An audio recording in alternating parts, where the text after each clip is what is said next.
Hi hello welcome to కొలుగురి 24/7 news channel. Iran supreme leader Mustafa Khamenei ఎక్కడ ఉన్నాడు, ఎక్కడ దాక్కున్నాడు, ఏ బంకర్లో దాక్కున్నాడు? ఇది ఇప్పుడు $1 మిలియన్ క్వశ్చన్గా మారిపోయింది.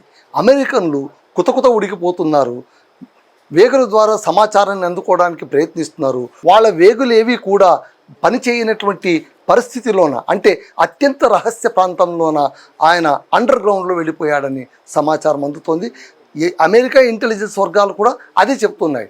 ముస్తఫా కనిపించట్లేదు, ఆయన పట్టుదిట్టమైనటువంటి నెట్వర్క్ మధ్యలోన అత్యంత రహస్యంగా ఉన్నాడు. ఆయన రహస్యంగా ఉంటే ప్రపంచానికి వచ్చినటువంటి ఇబ్బంది ఏంటి? మనం ఎందుకు ఇంత బాధపడిపోవాలి? ఆయన తిప్పలేదు, ఆయన పడుతున్నారు కదా అంటే కాదు. ఇక్కడ అమెరికా ఇరాన్ మధ్య అత్యంత కీలకమైనటువంటి శాంతి ఒప్పందం జరిగేటువంటి సందర్భం ఎదురైంది. ఈ శాంతి ఒప్పందం జరిగితే తప్ప ఇరు దేశాల మధ్య యుద్ధం సంయమనం కాదు. ఎప్పుడైతే యుద్ధం తగ్గుతుందో అప్పుడే ప్రపంచ చమురు సంక్షోభం కూడా తగ్గుముఖం పడుతుంది. ఇవన్నీ కూడా ఒకదానికి సైకిల్ లాగా కనెక్టెడ్ అయి ఉన్నాయి. కాబట్టి ఇప్పుడు శాంతి ఒప్పందం అనేటువంటిది తప్పనిసరి అయ్యింది. మళ్ళీ ఈ తప్పనిసరి ఒప్పందాన్ని ఇద్దరూ కూడా తప్పనిసరిగానే ఆలోచిస్తున్నారా లేదా ఆప్షనల్గా తీసుకుంటున్నారా? ఆప్షనల్గా తీసుకోవడం అంటే ఏంటి? అమెరికా కూడా చాయిస్ తీసుకుంటోంది. అంటే ఏంటి? అయితే అవుతుంది, లేకుంటే లేదని. అందుకోసమే తన సంసిద్ధత తాను రెడీ చేసుకుంటూ ఉంది. అలాగే ఇరాన్ ఏం చేస్తుందంటే ఎయిర్ స్పేస్ను మూసేయడం, ఆ తర్వాత ఎందుకైనా మంచిది చూద్దాం, అమెరికాను నమ్మడానికి వీల్లేదు. ఇరు దేశాలకు మీరు ఒకటి గమనించండి, ఇరు దేశాలు కూడా ఒప్పందానికి రావాలి, కానీ ఇరు దేశాల మధ్య కూడా నమ్మకమే లేదు. ఒకరినొకరు విపరీతమైనటువంటి అపనమ్మకంతో అనుమానాలతో ఉన్నటువంటి ఈ రెండు దేశాల మధ్య ఇప్పుడు శాంతి ఒప్పందం జరగాలి. అది దురదృష్టకరమైనటువంటి సందర్భం ప్రపంచ పటంలో మనకు కనిపిస్తోంది. ఈ సందర్భం నుంచి తప్పించుకోవడానిక లేదా ఈ సందర్భంలోనైనా ట్రంప్ని ఇరకాటంలో పెడదామని ముస్తఫా కనిపించకుండా మాయమైపోయాడు. ఆయన ఇప్పుడే కాదు, ఎప్పుడైతే యుద్ధం మొదలైందో అప్పటి నుంచి ఆయన కనిపించట్లేదన్న వార్తలు వినిపిస్తూనే ఉన్నాయి. ఒకానొక సందర్భంలో ట్రంప్ ఏమన్నాడు, ముస్తఫా ఎప్పుడో ఆయన చనిపోయాడు, ఆయన కథ ఫినిష్ అయిపోయింది కాబట్టి ఆయన ఎవరికీ కనిపించట్లేదు. మన బాంబు దాడిలోన ఖమేనీ కాదు, ఆయన తండ్రే కాదు, కొడుకు కూడా చనిపోయిన మాట పక్కా వాస్తవం అంటే మరుసటి రోజే ఆయన బొమ్మను విడుదల చేస్తూ ఇరాన్ వాళ్ళు లేదు ఆయన బతికే ఉన్నాడు అని చెప్పారు. అంతేకాదు ఆయతుల్లా ఖమేనీ తర్వాత వారసుడిగా అతని కొడుకుగా అయినటువంటి ముస్తఫాను ఇరాన్ దేశ సుప్రీం లీడర్గా ప్రకటించారు. సో ఈ పరిణామ క్రమాల తర్వాత ముస్తఫా ఆ దేశాన్ని పాలిస్తున్నాడు, రూల్ చేస్తున్నాడు, కానీ కంటికి కనిపించట్లేదు. ఇన్విజిబుల్గా ఉంటూ కూడా అన్ని వ్యవహారాలు చెక్కతిద్దుతున్నటువంటి ముస్తఫా వ్యవహారం అమెరికాకు మింగుడు పట్టడం లేదు. అందుకోసమే మరొకసారి ఈ విషయం తెరపైకి వచ్చింది. ఎందుకంటే వాళ్ళిద్దరి మధ్య శాంతి ఒప్పందం జరగాల్సి ఉంది కాబట్టి. సో ఇక్కడ ఏమంటున్నారు, అమెరికా ఇంటెలిజెన్స్ ప్రకారం ముస్తఫా ఖమేనీ ఒక అన్డిస్క్లోజ్డ్ సెక్యూర్డ్ లొకేషన్లో ఉన్నాడు, ఒక భద్రతా వలయం మధ్యలో ఉన్నారు. మీరు చాలా జాగ్రత్తగా గమనించండి. అడవుల్లో అన్నలు ఉంటారు, నక్సలైట్లు, వాళ్ళు ఒక సమాచార వ్యవస్థను పెట్టుకుని ఉంటారు, వాళ్ళకు కొరియర్స్ ఉంటారు. ఏది కూడా నేరుగా వాళ్ళ వైపు వెళ్ళదు, ఏ సమాచారం కూడా నేరుగా వెళ్ళదు. వారు ఏం చేస్తూ ఉంటారు, ప్రతినిధుల ద్వారా, వార్తాహరుల ద్వారా లేదా చీటీలు రాయించుకొని ఆ చీటీలు తీసుకొని వచ్చి వాళ్ళకి ఇస్తే తద్వారా వాళ్ళ నిర్ణయాలు తీసుకుంటూ ఉంటారు. అంత సీక్రెట్గా, అంత కట్టుదిట్టంగా అక్కడ వ్యవహారం నడిచినట్టే ఇప్పుడు కూడా ఇరాన్లోనే ఏం నడుస్తుందంటే కొరియర్ వ్యవస్థ నడుస్తుంది. అత్యాధునిక ప్రపంచంలోన వాట్సాప్లు ఉన్నాయి, ఆ తర్వాత ఇంటర్నెట్ ఉంది. క్షణాల్లో సమాచారం ఫోన్లోనూ వైరల్ అయిపోయేటువంటి సందర్భంలోన వీటేటిని నమ్ముకోకుండా ఇరాన్ సుప్రీం లీడర్ కేవలం వార్తాహరులను మాత్రమే నమ్ముకున్నట్టు మనకు తెలుస్తుంది అన్నమాట. కాబట్టి వీటన్నిటికంటే కూడా వ్యక్తుల్ని నమ్మి వ్యక్తుల ద్వారా సమాచారాన్ని ఆయన అందుకుంటూ ఉన్నారు. కాబట్టి ఇక్కడ కొరియర్స్ ప్రముఖ పాత్ర పోషిస్తూ ఉన్నారు. సో ఈ కొరియర్స్ ఇంకా చెప్పాలంటే రష్యా ఏమంటుందంటే కొన్ని ఇజ్రాయెల్ కథనాల ప్రకారం అతను టెహ్రాన్లోని భూగర్భంలో దాక్కుని ఉన్నాడు. ప్లేస్ కూడా కొంచెం చెప్తున్నారు. ఇవన్నీ కూడా స్పెక్యులేషనే. అది ఉండొచ్చు ఉండకపోవచ్చు. టెహ్రాన్లోని భూగర్భ బంకర్లో ఉన్నాడని, అక్కడికి వెళ్ళే మార్గాలు రహస్య టన్నెల్తో కనెక్ట్ అయి ఉన్నాయి. అది ఎలా వెళ్ళాలో తెలియదు, ఎలా ఎక్కడి దాకా తీసుకెళ్తుందో ఆ దారులు మనకు తెలియదు. పూర్వకాలంలోనూ గుహల మధ్య లేకుండా రాజుల కాలంలోన కోటలకు వెళ్ళడానికి రహస్య మార్గాలు ఎలాగైతే ఉండేవో అలాగే ఇప్పుడు మొస్తాబాను కలపడానికి రహస్య మార్గాలు ఉన్నాయి.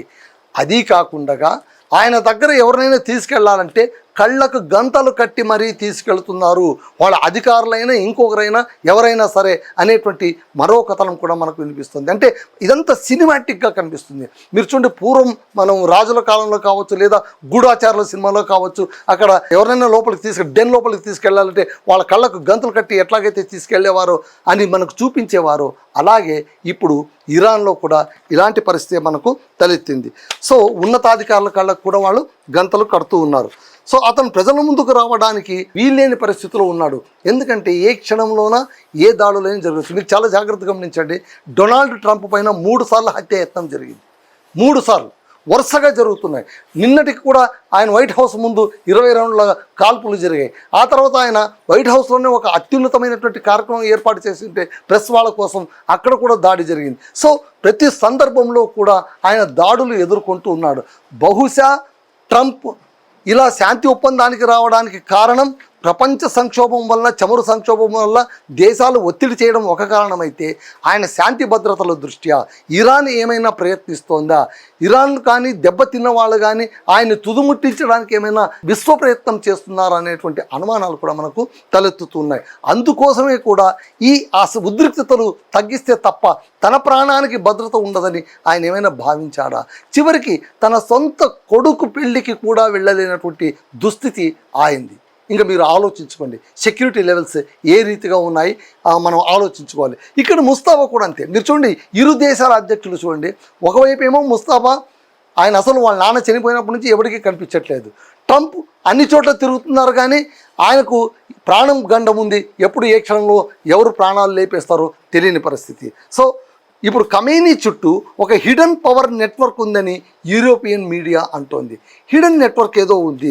ఆ తర్వాత వీళ్ళ ముందు ఎలా ఉందంటే IRGC, ఇది పవర్ఫుల్ మిలిటరీ గ్రూప్ ఇరాన్లోన. సో ఇరాన్ రెవల్యూషనరీ గార్డ్స్, ఆ తర్వాత భద్రతా వ్యవస్థ,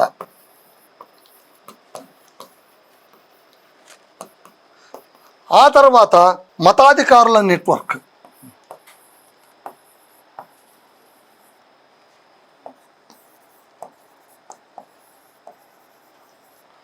సో ఇలా 3 అంచెలుగా ఉంది. IRGC ఉంది, ఆ తర్వాత పర్సనల్ భద్రతా వ్యవస్థ ఉంది, ఆ తర్వాత మతాధికారుల, ఎందుకంటే రిలీజియస్ పాలనే అక్కడ నడుస్తుంది కాబట్టి మతాధికారుల నెట్వర్క్ కూడా మనకు కనిపిస్తుంది. వీటన్నిటితో పాటు ఒక కొరియర్ వ్యవస్థ కూడా ఉంది. కూలీలు ఉన్నారు. ఆ కొరియర్స్ ఏం చేస్తారంటే బయట నుంచి సమాచారాన్ని ఒకరే తీసుకెళ్లరు, మార్గం మధ్యలోనూ మారుతూ ఉంటారు. ఆయన దగ్గరికి చేరేసరికి 100 మందో 150 మందో మారిపోయి ఉండొచ్చు.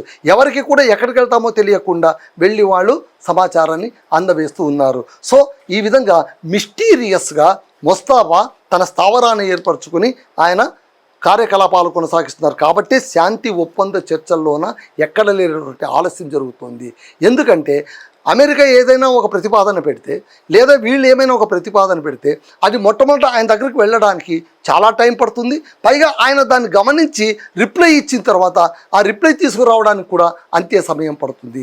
సమాచార రాకపోకలకు, ఇచ్చిపుచ్చుకోవడాలకు విపరీతమైనటువంటి జాప్యం చోటు చేసుకుంటూ ఉండడం వల్ల ఇక్కడ ఇరాన్ ప్లస్ అమెరికా మధ్య జాప్యం చూసుకుంటుంది. దాంతోపాటు ఇరాన్ ఒప్పుకోవట్లేదు ఏంటి, యురేనియం, శుద్ధి చేసిన యురేనియాన్ని అప్పచెప్పాలని. సరే, ఇప్పుడు మనకు వార్తలు, తాజా అందుతున్న వార్తలు ఏంటంటే అది ఒప్పుకొనింది అని. అయితే శుద్ధి చేసిన యురేనియం దాదాపు 60% పైనే దాన్ని శుద్ధి చేశారు కాబట్టి దాంతో ఈజీగా అణుబాంబులు తయారు చేసేసుకోవచ్చు. దాన్ని డైల్యూట్ చేయాలి. డైల్యూట్ చేయాలంటే దేశంలో డైల్యూట్ చేస్తారా లేదా ఆ యురేనియాన్ని పక్క దేశానికి అప్పచెప్పాలంటే ఏ దేశానికి అప్పచెప్తారు? ఇరాన్ చెప్తోంది థర్డ్ వరల్డ్ కంట్రీస్కి ఇస్తాం కానీ ఫస్ట్ వరల్డ్ కంట్రీస్ చేతికి ఇచ్చే పరిస్థితే లేదు అని. మళ్ళీ ఎవరిని నమ్ముతుంది? ఎవరి చేతికి ఇస్తుంది? ఇచ్చిన వాళ్ళు దాన్ని జాగ్రత్తగా డైల్యూట్ చేస్తారా లేదా వాళ్ళు దాన్ని దాచిపెట్టుకుని వాళ్ళు సుప్రీమసీ కోసం ప్రయత్నిస్తారా? కాబట్టి ఈ మొత్తం ఈ ఆటలోన, ఈ గేమ్లోన మళ్ళీ ఇరాన్ గెలుస్తుందా, అమెరికా గెలుస్తుందా చూడాలి. ఇద్దరు కూడా దాగుడు మూటలాడుతున్నారు. ముఖ్యంగా ముస్తాబా ముసుగు వీరుడులాగా మారి అమెరికాను గజగజలాడిస్తున్నాడన్నమాట మాత్రం వాస్తవం. That's all friends.